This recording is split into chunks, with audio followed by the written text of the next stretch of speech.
Une anthologie des lectures des paroles de Dieu Tout-Puissant.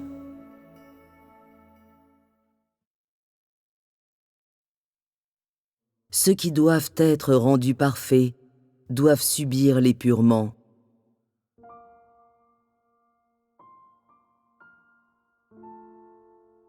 Si tu crois en Dieu, tu dois alors obéir à Dieu, mettre la vérité en pratique et accomplir tous tes devoirs. De plus, tu dois comprendre les choses dont tu devrais faire l'expérience. Si tu ne fais que l'expérience d'être traité, d'être discipliné et d'être jugé, si tu es seulement capable de profiter de Dieu, mais que tu es incapable de sentir quand Dieu te discipline ou te traite, cela est inacceptable. Peut-être que dans ce cas d'épurement, tu es capable de tenir ferme, mais cela n'est pas encore suffisant. Tu dois continuer de progresser. La leçon sur le fait d'aimer Dieu ne s'arrête jamais et n'a jamais de fin. Les gens pensent que la foi en Dieu est extrêmement simple, mais une fois qu'ils acquièrent une expérience pratique, ils se rendent alors compte que la foi en Dieu n'est pas aussi simple que les gens l'imaginent. Quand Dieu œuvre pour épurer l'homme, l'homme souffre. Plus son épurement est grand, plus son amour pour Dieu sera grand, et plus la puissance de Dieu sera révélée en lui. Inversement, si l'épurement de l'homme est moindre, son amour pour Dieu grandira moins, et la puissance de Dieu sera moins révélée en lui. Plus son épurement, sa douleur et son tourment sont intenses, plus son amour grandira, plus sa foi en Dieu sera authentique, et plus sa connaissance de Dieu sera profonde. Dans tes expériences, tu verras que ceux qui souffrent grandement lorsqu'ils sont épurés et sont beaucoup traités et disciplinés ont un amour de Dieu profond et une connaissance de Dieu plus approfondie et pénétrante. Ceux qui n'ont pas fait l'expérience d'avoir été traités n'ont qu'une connaissance superficielle et peuvent seulement dire « Dieu est si bon, il accorde des grâces aux gens afin qu'ils puissent profiter de lui ». Si les gens ont expérimenté le fait d'être traités et disciplinés, alors ils sont en mesure de parler de la vraie connaissance de Dieu. Donc, plus l'œuvre de Dieu en l'homme est merveilleuse, plus elle a de valeur et plus elle est signifiante. Plus l'œuvre de Dieu est impénétrable pour toi et plus elle est incompatible avec tes notions, plus elle est capable de te conquérir, de te gagner et de te perfectionner. La signification de l'œuvre de Dieu est si grande. Si Dieu n'épurait pas l'homme de cette façon, s'il n'œuvrait pas selon cette méthode, alors son œuvre serait inefficace et n'aurait pas de signification. Il a été dit auparavant que Dieu sélectionnerait et gagnerait ce groupe et le rendrait complet dans les derniers jours. Il y a là une signification extraordinaire. Plus il œuvre en vous, plus votre amour pour Dieu est profond et pur. Plus l'œuvre de Dieu est grande, plus l'homme est en mesure de goûter sa sagesse et plus l'homme connaît Dieu profondément. Durant les derniers jours, les 6000 ans du plan de gestion de Dieu se termineront. Est-ce que celui-ci peut vraiment se terminer facilement? Une fois qu'il aura conquis l'humanité, son œuvre sera-t-elle terminée? Est-ce que cela peut être si simple? Les gens imaginent, en effet, que c'est aussi simple que cela. Mais ce que Dieu fait n'est pas si simple. Peu importe de quelle partie de l'œuvre de Dieu il s'agit, tout est insondable pour l'homme. Si tu pouvais la sonder, l'œuvre de Dieu serait alors sans importance ou sans valeur. L'œuvre accomplie par Dieu est insondable. Elle est complètement en désaccord avec tes notions. Et plus elle est irréconciliable avec tes notions, plus cela montre que l'œuvre de Dieu est significative. Si elle était compatible avec tes notions, alors elle n'aurait pas de sens. Aujourd'hui, tu sens que l'œuvre de Dieu est si merveilleuse, et plus tu sens qu'elle est merveilleuse, plus tu sens que Dieu est insondable, et tu vois combien sont merveilleux les actes de Dieu. S'il n'accomplissait qu'un travail superficiel et sommaire pour conquérir l'homme et ne faisait rien d'autre par la suite, alors l'homme serait incapable de comprendre la signification de l'œuvre de Dieu. Bien que tu reçoives un peu d'épurement maintenant, cela est d'un grand bénéfice à la croissance de ta vie. De telles difficultés sont donc grandement nécessaires pour vous. Aujourd'hui, tu reçois un peu d'épurement, mais ensuite, tu seras vraiment capable de voir les actes de Dieu. Et finalement, tu diras, « Les actes de Dieu sont si merveilleux. » Tels seront les propos dans ton cœur. Après avoir expérimenté l'épurement de Dieu pendant un certain temps, certains, à la fin, ont déclaré « C'est vraiment difficile de croire en Dieu. » Ces mots, vraiment difficiles, démontrent que les actes de Dieu sont insondables, que l'œuvre de Dieu a une grande signification et une grande valeur, et que son œuvre est très digne d'être chérie par l'homme. Après tout le travail que j'ai fait, si vous n'aviez pas la moindre connaissance, mon œuvre pourrait-elle encore avoir de la valeur? Vous direz alors, servir Dieu est vraiment difficile. Les actes de Dieu sont si merveilleux. Et Dieu est vraiment sage. Il est si aimable. Si tu es en mesure de dire ces mots après avoir traversé une période d'expérience, cela prouve alors que tu as gagné en toi l'œuvre de Dieu. Un jour, tu seras à l'étranger pour répandre l'Évangile, et quelqu'un te demandera « Comment va ta foi en Dieu ?» Tu seras en mesure de dire « Les actions de Dieu sont tellement merveilleuses. Ils sentiront que tes paroles traduisent des expériences réelles. C'est vraiment cela, porter témoignage. » Tu diras que l'œuvre de Dieu est remplie de sagesse et que son œuvre en toi t'a vraiment convaincu et a vraiment conquis ton cœur. Tu l'aimeras toujours parce qu'il est plus que digne de l'amour de l'humanité. Si tu peux aborder ces choses, tu pourras alors toucher le cœur des gens. Tout cela, c'est porter témoignage. Si tu peux porter un témoignage retentissant, émouvoir les gens jusqu'aux larmes, cela montre que tu es vraiment quelqu'un qui aime Dieu, car tu es capable de témoigner de l'amour pour Dieu, et à travers toi, les actions de Dieu peuvent être confirmées en témoignage. Grâce à ton témoignage, les autres sont amenés à chercher l'œuvre de Dieu, à en faire l'expérience dans tout environnement dans lequel ils se trouveront. Ils seront capables de tenir ferme. Il n'y a qu'en témoignant de cette façon que tu peux porter un témoignage authentique. Et c'est exactement ce qui est exigé de toi maintenant.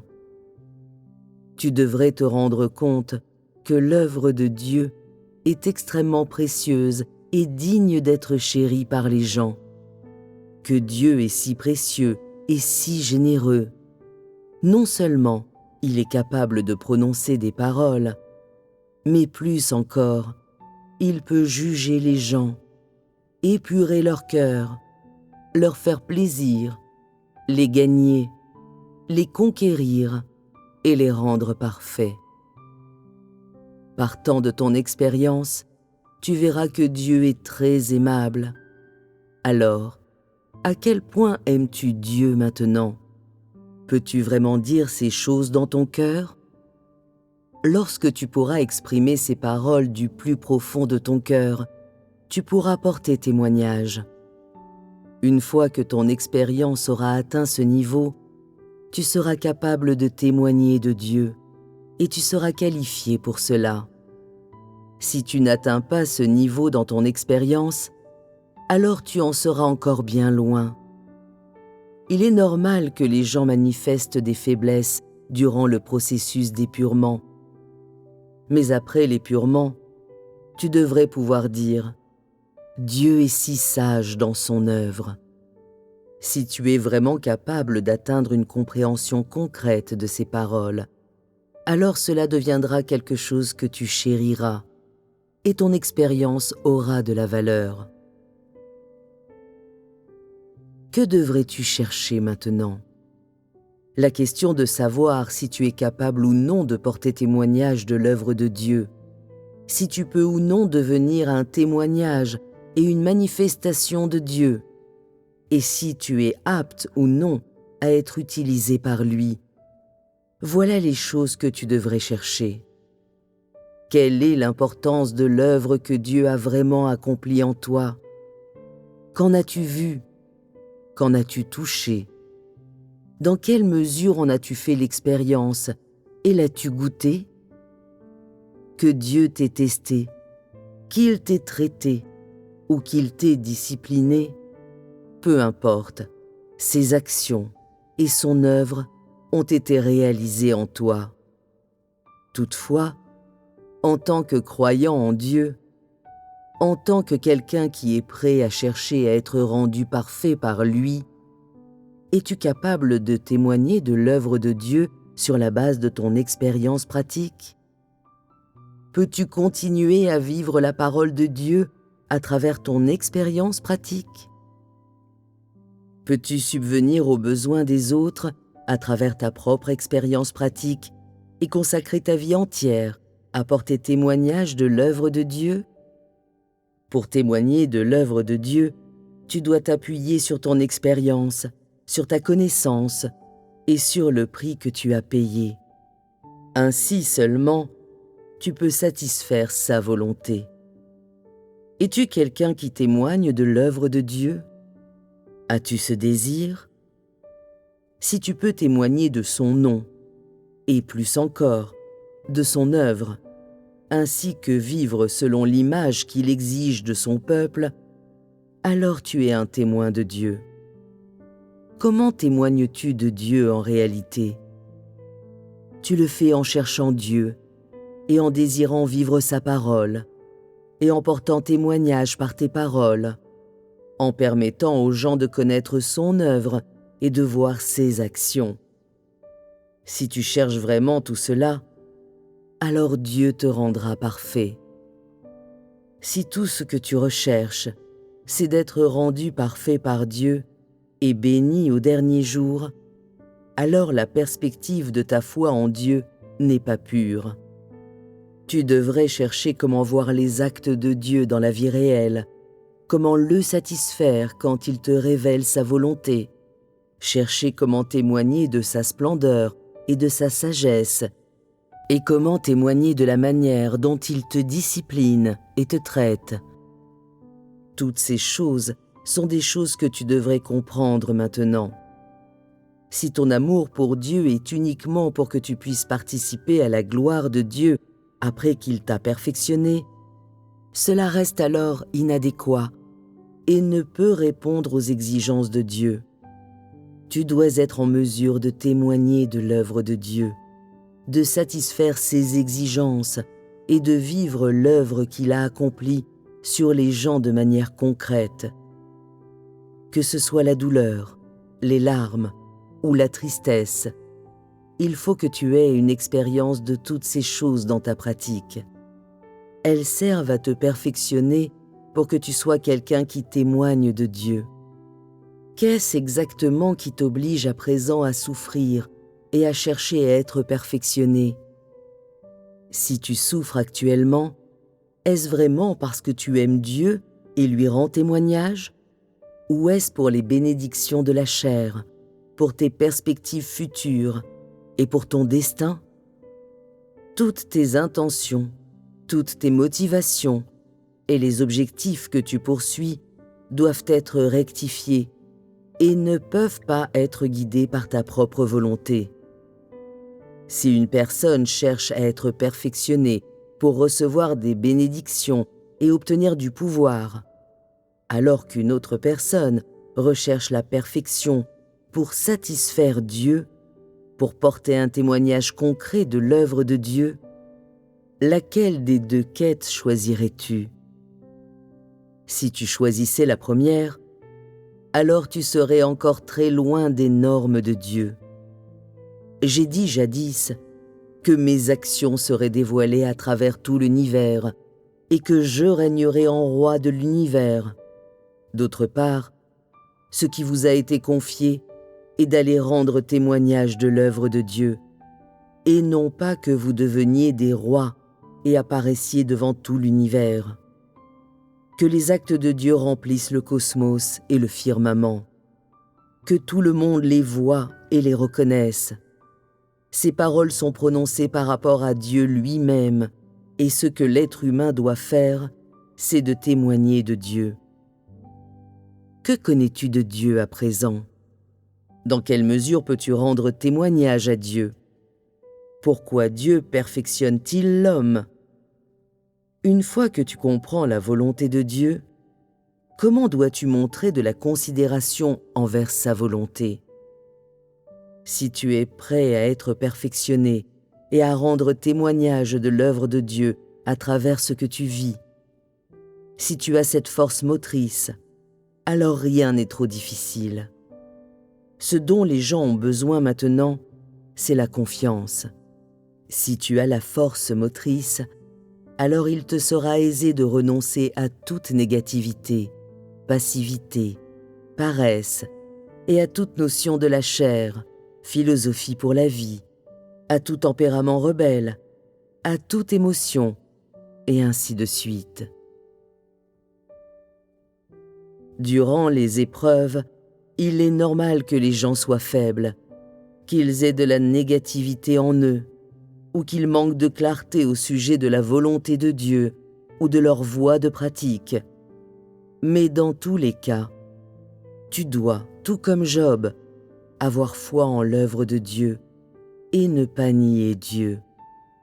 Bien que Job fût faible et qu'il maudit le jour de sa naissance, il ne nia pas que toutes les choses dans la vie humaine ont été accordées par l'Éternel, et que l'Éternel est aussi celui qui les reprend toutes.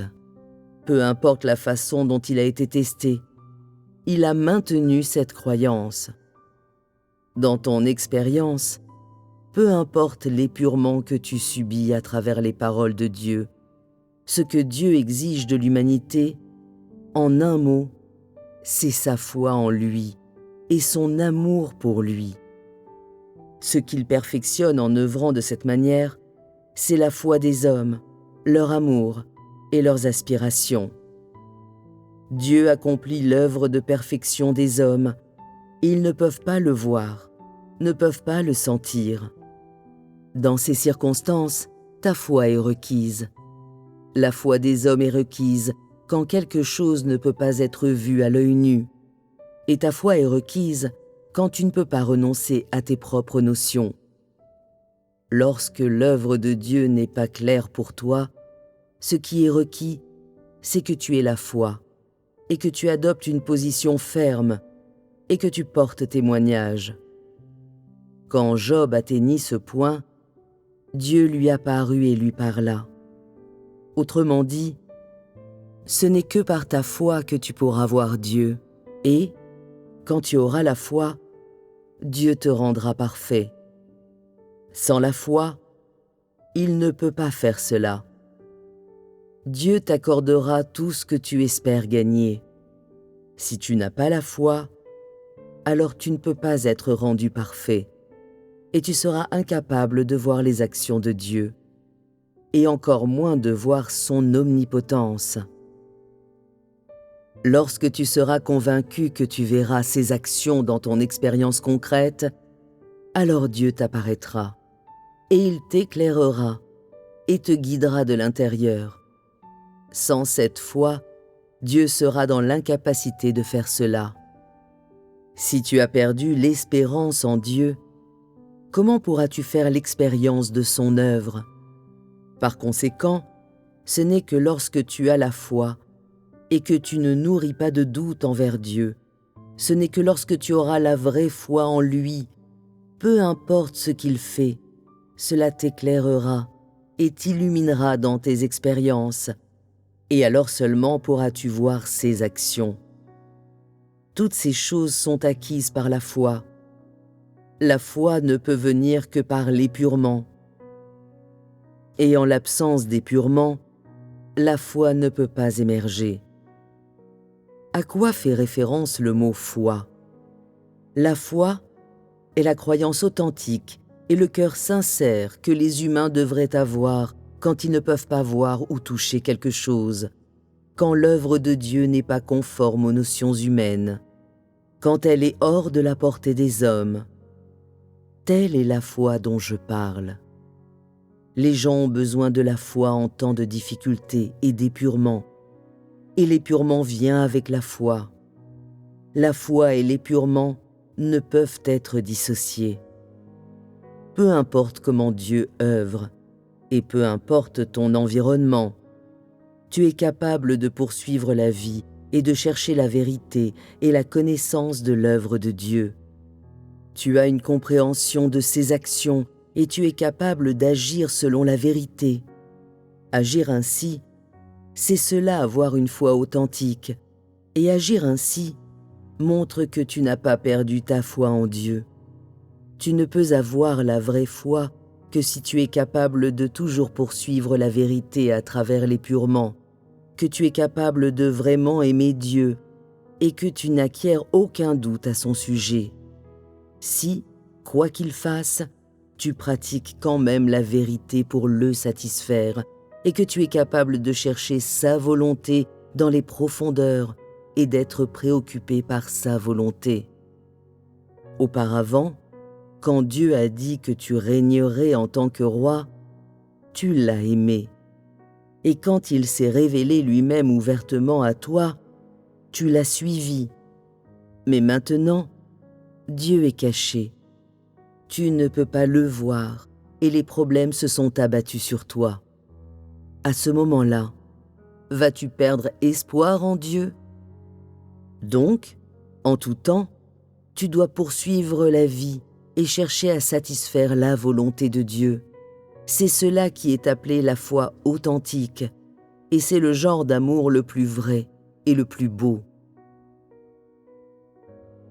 Dans le passé, les gens avaient l'habitude de prendre leurs résolutions devant Dieu et disaient « Même si personne d'autre n'aime Dieu, je dois l'aimer. » Mais maintenant, tu fais face à l'épurement. Ce n'est pas conforme à tes notions. Donc, tu perds la foi en Dieu. Est-ce un amour authentique? Tu as lu l'histoire de Job à de nombreuses reprises. L'as-tu oublié? Le véritable amour ne peut prendre forme qu'à partir de la foi. Tu développes le véritable amour de Dieu à travers tes épurements, dans tes expériences courantes. Tu es préoccupé par la volonté de Dieu au travers de ta foi, et c'est aussi à travers la foi que tu nies ta propre chair et poursuis la vie. Voilà ce que les gens devraient faire. Si tu fais cela, tu pourras alors voir les actions de Dieu. Mais si tu manques de foi, alors tu seras incapable de voir les actions de Dieu ou de faire l'expérience de son œuvre.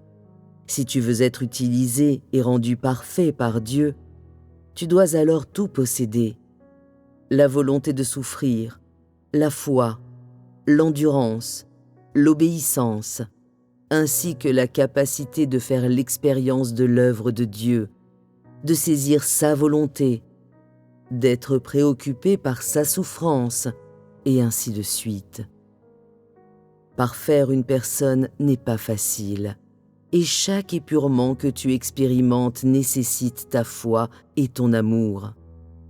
Si tu veux être rendu parfait par Dieu, simplement te précipiter sur le chemin ne suffit pas. et simplement te dépenser pour Dieu ne suffit pas non plus. Tu dois posséder beaucoup de choses pour devenir quelqu'un qui est rendu parfait par Dieu. Lorsque tu fais face à des souffrances, tu dois pouvoir oublier la chair et ne pas te plaindre de Dieu. Quand Dieu se cache de toi, tu dois être en mesure d'avoir la foi pour le suivre, pour maintenir ton premier amour sans le laisser faiblir ou disparaître. Peu importe ce que Dieu fait, tu dois te soumettre à son dessein et être plus disposé à maudire ta propre chair qu'à te plaindre de lui. Lorsque tu fais face à des épreuves, tu dois satisfaire Dieu en dépit de tes larmes amères ou de ta réticence à te défaire de quelque chose que tu aimes. Cela seul est l'amour et la foi véritable. Quelle que soit ta stature réelle, tu dois d'abord posséder la volonté d'endurer les difficultés aussi bien que la vraie foi, et tu dois aussi avoir la volonté de renoncer à la chair. Tu dois être prêt à endurer des difficultés personnelles et à supporter la perte de tes intérêts personnels afin de satisfaire la volonté de Dieu. Tu dois également être capable de ressentir dans ton cœur du regret vis-à-vis de toi-même. Dans le passé, tu étais incapable de satisfaire Dieu, et maintenant tu le regrettes. Tu ne dois manquer d'aucune de ces choses, car c'est à travers ces choses que Dieu te rendra parfait. Si tu ne parviens pas à remplir ces conditions, tu ne peux pas être perfectionné.